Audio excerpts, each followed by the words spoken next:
안녕하십니까. 네. 아, 정말 오랜만에 성경 공부 또 이제 시작하게 되었습니다.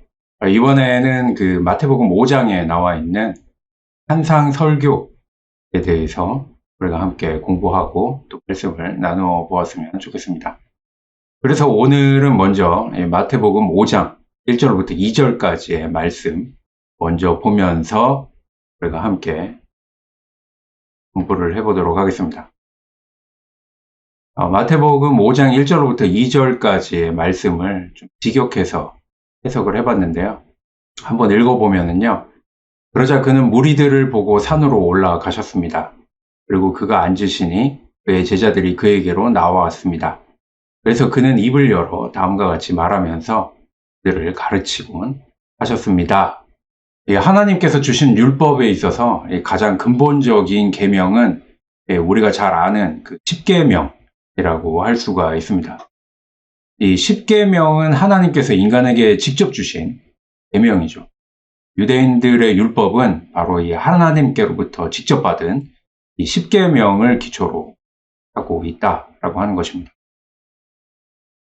그런데 이 하나님께로부터 직접 받은 이 10계명이 예수님께서 이 비판하시는 이 모세의 율법으로 변질이 되어버렸습니다. 어떻게 하나님의 말씀이 이렇게 사람의 어떤 율법, 사람의 이름이 붙은 그 율법으로 이렇게 변질이 되었을까? 물론 이제 하나님이 모세에게 주시고 모세를 통해서 이제 사람들이 그 하나님의 말씀을 받았기 때문에 모세가 가지고 온 율법, 이렇게 해서 이제 모세의 율법이다. 이렇게 이름을 붙였을 수도 있겠지만, 그렇지만 그 내용까지도 이제 나중에 보게 되면은 이제 막 변질이 되어버린 그러한 모습을 우리가 보게 됩니다. 그것은 바로 이 하나님의 계명을 이 유대인들이 잘 지키려고만 했기 때문에 그렇습니다. 예를 들어서 이 10계명 중에 이 4계명 같은 경우에 보시면은 이 안식일을 기억하여 거룩하게 지키라 라고 하는 계명이 있습니다. 그래서 이스라엘 백성들은 이 안식일을 거룩하게 지키기 위해서 이 안식일에는 일을 하지 않는 그 계명을 또 만들었습니다. 그래서 10계명에 대한 어떤 그 하위, 세부적인 어떤 그런 계명들을 또 만들어냈다라고 볼 수가 있는데요.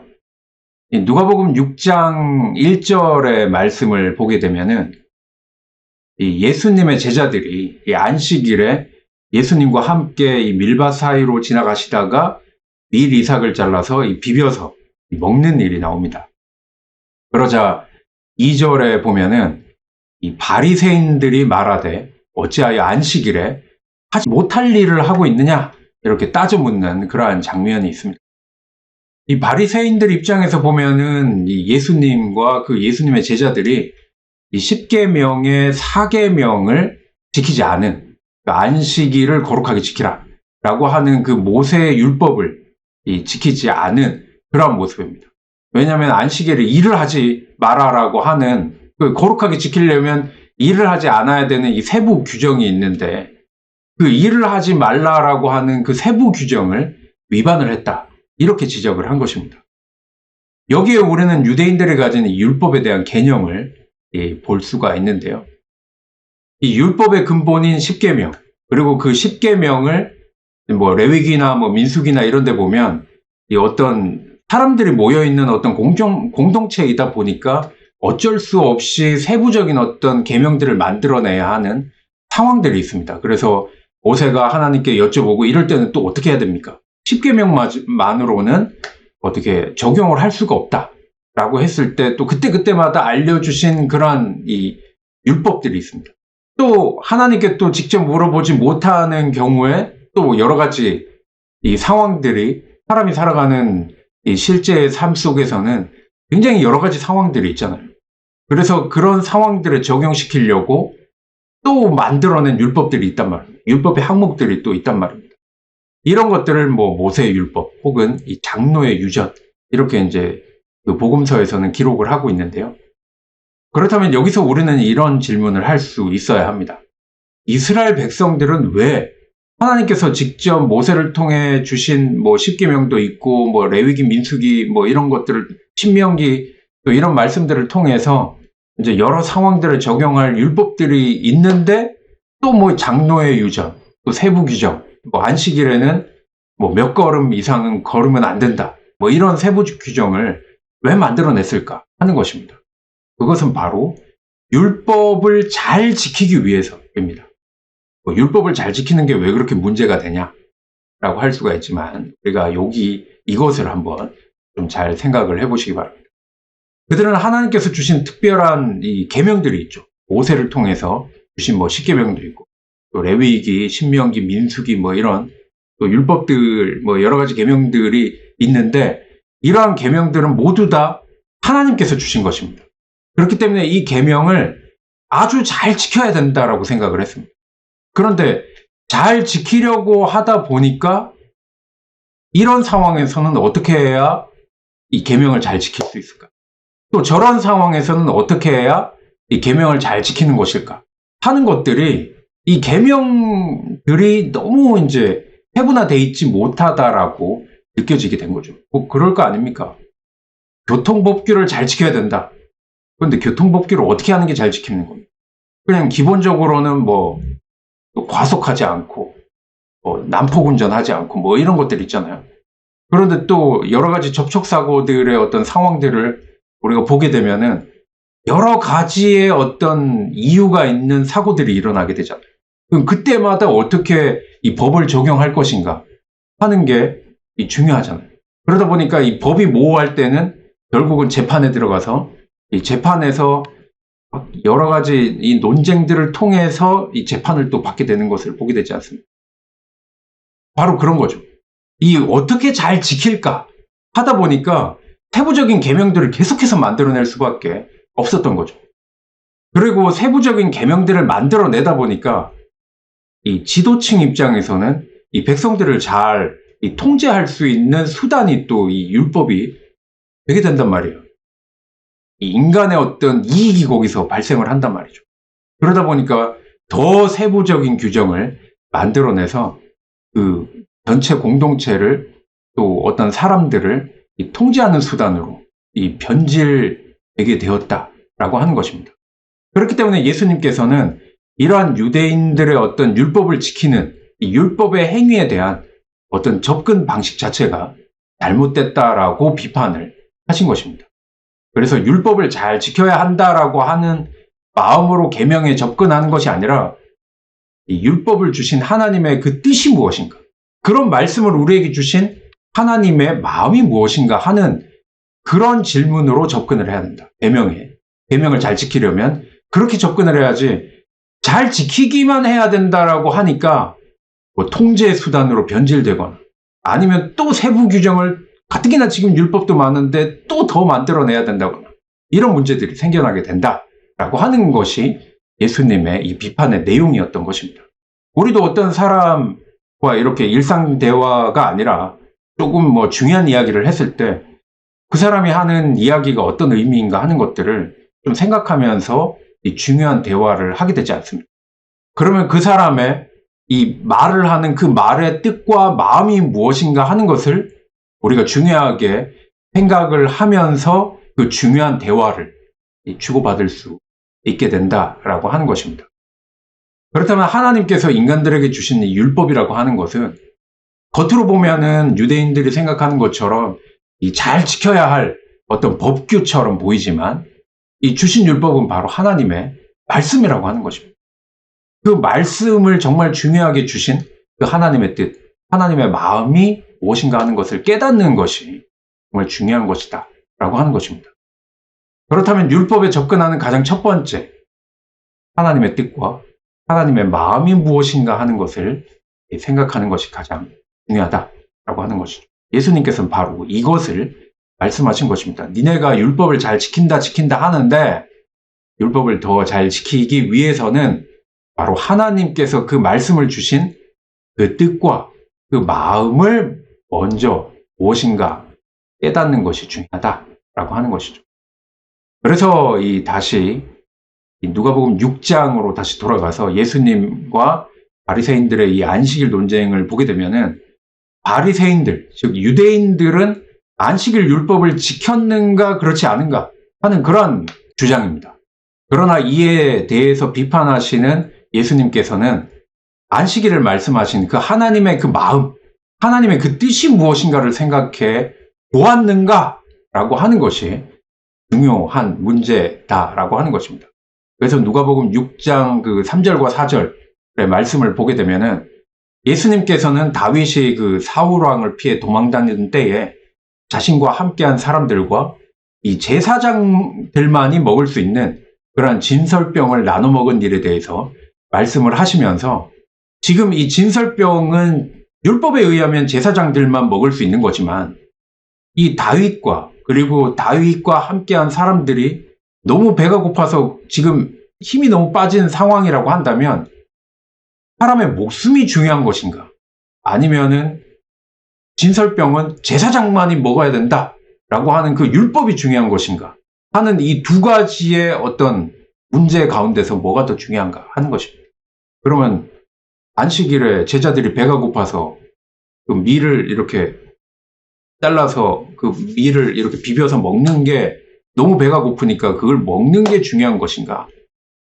안식일이기 때문에 그런 것도 먹지 말고 쫄쫄 굶었다가 그 다음날까지 기다려야 되는 게 중요한 것인가?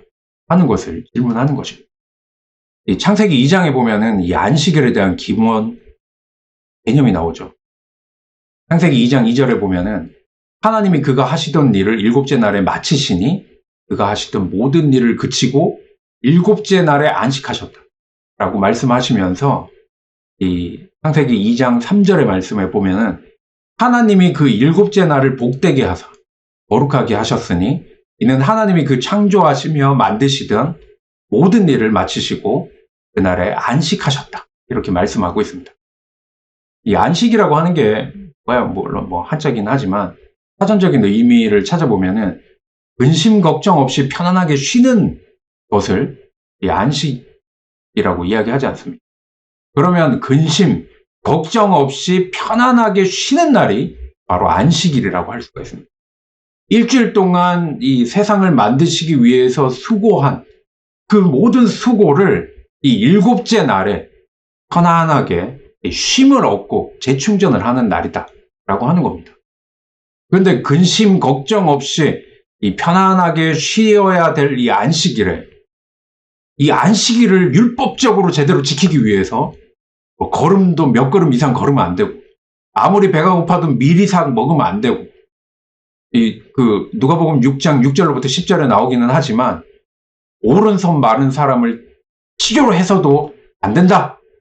그래서 안식일을 그렇게 지켜야 된다.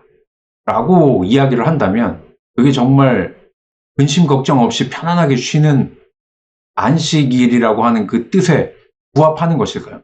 하나님은 정말 그 안식일을 철저히 지켜야 된다. 그래서 걸음도 몇 걸음 이상 걸으면 안 되고 배가 고파도 먹으면 안 되고 오른손 마르고 왼손 마르고 그게 중요한 게 아니라 치료하셔도 안 되고 이러기를 원해서 하나님이 안식일을 거룩히 지켜라. 이렇게 말씀하셨는가? 이렇게 반문하시는 것이 예수님의 질문인 거죠. 그래서 예수님께서는 마가복음 2장 27절에 보면은 안식일이 사람을 위하여 있는 것이지 사람이 안식일에 끼워 맞추기 위해서 있는 게 아니다. 이렇게 말씀을 하신 것입니다. 율법에 대한 예수님과 유대인들의 어떤 그 개념 차이를 설명하는 게 좀 길어졌는데 예수님께서는 왜 하나님께서 주신 율법을 행하는 유대인들을 비판하셨는가 하는 것에 대해서 좀 길지만 설명을 드렸습니다. 그러면서 예수님께서 주신 이 산상설교의 개념이 무엇인가 하는 것도 함께 설명이 되었다고 생각을 하는데요. 산상설교의 핵심은 앞에서도 이야기를 했지만 하나님의 뜻과 하나님의 마음을 깨닫고 행하는 율법 이것이다 라고 하는 것을 예수님이 말씀하신 것이다 라고 하는 것입니다. 그래서 오늘 본문인 5장을 잠깐 살펴보면은 5장 1절로부터 2절까지의 내용을 잠깐 살펴보면 이 무리와 제자가 나옵니다. 여기서 무리는 예수님의 그 어떤 가르침의 영향권 아래에 있는 자. 그러니까 예수님의 가르침을 듣고 알고 있는 사람들. 그리고 제자는 그 아는 예수님의 그 가르침을 행하는 사람들, 따르는 사람들을 이야기하는 것입니다.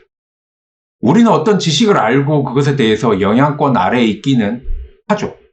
누구나 요즘에 지식이 얼마나 많습니까?